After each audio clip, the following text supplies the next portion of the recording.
Di sebuah desa kecil yang dikelilingi hutan lebat, hiduplah seorang penebang kayu sederhana bernama Pak Ranu bersama anak semata wayangnya yang bernama Raka. Pak Ranu adalah seorang duda. Istrinya meninggal saat Raka masih bayi.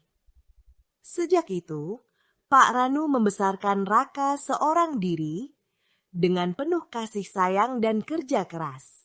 Setiap pagi, Pak Ranu berangkat ke hutan membawa kapak dan keranjang. Ia menebang kayu, memotong, lalu menjualnya ke pasar. Meski hasilnya tak seberapa, Pak Ranu selalu cukupkan untuk kebutuhan sehari-hari. Ia hidup hemat agar bisa menabung untuk pendidikan Raka. Raka tumbuh menjadi anak yang cerdas dan rajin. Ia menyadari pengorbanan ayahnya dan bertekad untuk belajar sungguh-sungguh. Ia sering belajar hingga larut malam, ditemani lampu minyak dan suara jangkrik. Ayahnya selalu memberinya semangat, walau kadang harus menahan kantuk dan lelah setelah seharian di hutan. Setelah tamat SMP, Raka mendapat beasiswa ke SMA di kota kabupaten. Pak Ranu berkorban besar demi membelikan sepatu dan tas baru untuk Raka. Ia bahkan menjual pohon terbaik yang ia rawat selama bertahun-tahun. Saat melepas Raka ke kota, ia berkata, "Nak, dimanapun kamu berada, jangan lupakan siapa dirimu. Jangan malu pada asal-usulmu. Ayah percaya, kamu bisa jadi orang sukses dan tetap jadi anak yang baik." Raka memeluk ayahnya erat. Air matanya menetes. "Aku janji, ya, aku akan belajar sungguh-sungguh dan membuat ayah bangga." Waktu pun berlalu. Raka tumbuh menjadi pemuda pintar dan rajin. Setelah lulus SMA, ia mendapat beasiswa lagi ke universitas ternama di kota besar. Di sana, dunia yang ia lihat jauh berbeda dari desa kecil tempat ia dibesarkan. Teman-temannya dari keluarga kaya tinggal di apartemen, memakai pakaian mahal, dan berbicara dengan gaya kota. Awalnya Raka minder. Tapi karena kepandaiannya, ia segera diakui. Ia mulai bergaul dengan anak-anak kota, mulai malu mengenakan pakaian desa, dan bahkan mulai mengubah logat bicaranya agar tidak terdengar kampungan. Setelah lulus kuliah, Raka diterima bekerja di perusahaan besar. Karirnya cepat melesat. Ia tinggal di apartemen mewah, berpakaian rapi, dan memiliki banyak teman dari kalangan elit. Ia mulai lupa pada kehidupan masa kecilnya. Bahkan, ia jarang menelepon ayahnya. Jikapun menelepon, hanya sebentar dan sering dengan alasan sibuk. Pak Ranu tidak pernah protes. Ia selalu mendoakan anaknya dalam setiap salat. Ia bangga, walau hatinya sering rindu. Di desa, ia masih hidup sederhana. Rumahnya yang dulu reot kini makin tua. Tapi ia tetap semangat bekerja dan bersyukur anaknya sukses. Suatu hari, perusahaan tempat Raka bekerja mengadakan acara tahunan keluarga karyawan.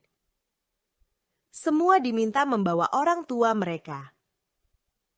Teman-teman Raka sudah heboh membicarakan acara itu, bahkan sudah memesan baju seragam keluarga. Raka diam. Ia gelisah. Ia malu jika ayahnya yang tua, berkulit gelap, dan berpakaian sederhana datang. Ia takut menjadi bahan tertawaan. Pak Ranu, yang mendengar kabar itu dari koran desa, merasa bahagia. Ia ingin memberi kejutan. Ia menjual beberapa potong kayu, membeli tiket bus ke kota, dan membawa sekeranjang buah tangan dari desa, madu hutan, keripik singkong buatan sendiri, dan sarung kesayangan yang dijahit tangan. Sesampainya di kota, Pak Ranu mencari alamat kantor anaknya. Ia berjalan kaki dari terminal karena tidak tahu cara naik angkutan kota. Setelah berjam-jam, ia sampai di gedung tinggi tempat acara berlangsung. Ia memasuki halaman yang penuh orang tua dan anak-anak berpakaian rapi. Dengan hati berdebar, ia mencari-cari anaknya. Dari kejauhan, ia melihat Raka sedang tertawa bersama teman-temannya. Dengan penuh semangat dan kerinduan, ia melambaikan tangan. "Raka, nak, ini ayah." Raka menoleh. Wajahnya seketika berubah. Ia melihat ayahnya berdiri di tengah keramaian, dengan pakaian sederhana dan wajah lelah. Teman-temannya mulai menoleh dan berbisik. "Itu siapa, Rak? Orang kampung mana tuh?" Raka gugup. Ia cepat-cepat berdiri, menghampiri ayahnya dan berbisik. "Ayah, kenapa datang ke sini?" Pak Ranu tersenyum. "Ayah mau beri kejutan. Ayah senang bisa lihat kamu. Ini oleh-oleh dari desa." Raka menatap sekeliling. Semakin banyak yang memperhatikan, ia malu. Lalu dengan suara dingin ia berkata, "Maaf, Bapak salah orang. Saya tidak kenal Anda." Pak Ranu tertegun. Matanya berkaca-kaca. Ia memeluk keranjang yang dibawanya, lalu berjalan pergi tanpa sepatah kata. Raka berdiri kaku. Teman-temannya tertawa pelan. Hari itu adalah awal penyesalan Raka. Beberapa minggu kemudian, Raka mendapat telepon dari tetangganya di desa. Pak Ranu sakit keras. Ia terserang demam dan tak mampu lagi bekerja. Rumahnya rusak parah, dan ia hanya berbaring di ranjang bambu. Hati Raka gundah. Ia teringat wajah ayahnya yang pergi tanpa bicara. Ia memutuskan pulang ke desa. Sesampainya di rumah, ia mendapati ayahnya sangat kurus. Nafasnya berat. Rumah itu sunyi dan penuh debu. Ia duduk di samping ranjang, menggenggam tangan ayahnya yang kasar dan penuh luka. "Ayah, maafkan aku. Aku telah berdosa. Aku malu mengakui ayah di depan teman-temanku. Aku anak durhaka." Pak Ranu membuka mata perlahan, ia tersenyum lemah. "Kamu pulang juga ya?" "Ayah tidak marah. Ayah cuma rindu, kamu baik-baik saja di kota?" "Ayah, aku akan tinggal di sini. Aku akan rawat ayah. Aku tak akan pergi lagi." Pak Ranu menggenggam tangan anaknya. "Ayah bangga padamu meski kamu sempat lupa. Yang penting, sekarang kamu ingat lagi, jangan ulangi kesalahan itu, nak." Tak lama setelah itu, Pak Ranu menghembuskan napas terakhir.